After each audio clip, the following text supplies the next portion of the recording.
బ్రహ్మాజీ గారు మెయిన్ లీడ్‌గా చేసిన 'hunt man' అనే సినిమా సన్ నెక్స్ట్‌లో స్ట్రీమ్ అవుతుంది. ఈ సినిమా ఎలా ఉందో ఈ వీడియోలో తెలుసుకుందాం. ఈ లోపల వీడియోనైతే లైక్ చేసి ఛానల్‌ని సబ్స్క్రైబ్ చేసుకోకుండా చూస్తున్నట్టయితే సబ్స్క్రైబ్ కూడా చేసుకోండి. ఈ సినిమా లెంత్ అయితే చాలా తక్కువ ఉంది. సినిమా లెంత్ గంట 15 నిమిషాలుంటే అందులో 10 నిమిషాలకు పైగా టైటిల్స్‌కే సరిపోయింది. దాంతో ఈ సినిమా లెంత్ అయితే గంట 10 నిమిషాల లోపే ఉంటది. ఇంక ఈ సినిమాలో అయితే బ్రహ్మాజీ గారి పర్ఫార్మెన్స్ చాలా బాగా అనిపించింది. ఆయనైతే ఆ క్యారెక్టర్‌లో చాలా నేచురల్‌గా చేశారు. అలాగే ఆయన వైఫ్‌గా కనిపించిన ఆవిడ పర్ఫార్మెన్సు, కొడుకుగా కనిపించిన అతని పర్ఫార్మెన్స్ కూడా బాగున్నాయి. ఇంక సినిమాలో వాళ్ళ ఫ్యామిలీకి సంబంధించిన లైఫ్ స్టైల్‌ని, కొన్ని ఎమోషనల్స్‌ని చాలా నేచురల్‌గా చూపించారు. కానీ తర్వాతైతే సినిమాలో కూతురి ఎమోషన్‌తో ఫ్లాష్ బ్యాక్ వస్తది. అదెందుకో నాకు అవసరం లేదేమో అనిపించింది. ఇంక సినిమా క్లైమాక్స్‌లో ఏమో ఆ క్యారెక్టర్ సడెన్‌గా 'టెంపర్' సినిమాలో ఎన్టీఆర్‌లా హీరోయిజాన్ని చూపిస్తది. ఆ హీరోయిజాన్ని చూపించిన విధానం అయితే బావుంది. అలాగే అక్కడ చెప్పాలనుకున్న పాయింట్ కూడా మంచిదే. కానీ అదెందుకో సడెన్‌గా వచ్చినట్టు అనిపించింది. ఫ్లోలో ఉన్నట్టు అనిపించలేదు. సినిమాలో కూతురు ఎమోషన్ గురించి చెప్పిందే ఈ పాయింట్‌కి కనెక్ట్ అయ్యానని చెప్పడానికి.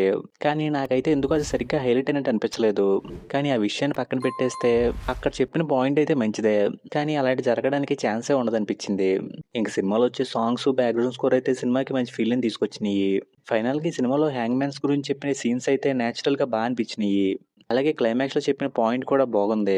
వాటి కోసం ఈ సినిమాని చూద్దాం అనుకుంటే ఈ సినిమానైతే ఒకసారి చూసుకోవచ్చు. ఇంక ఈ సినిమాకి నేనిస్తున్న రేటింగ్ అయితే 2.5 ఔట్ ఆఫ్ 5. ఇంక వీడియోకి వచ్చేసే ముందైతే వీడియోని లైక్ చేసి ఛానల్‌ని సబ్స్క్రైబ్ చేసుకోకుండా చూస్తున్నట్టయితే సబ్స్క్రైబ్ కూడా చేసుకోండి.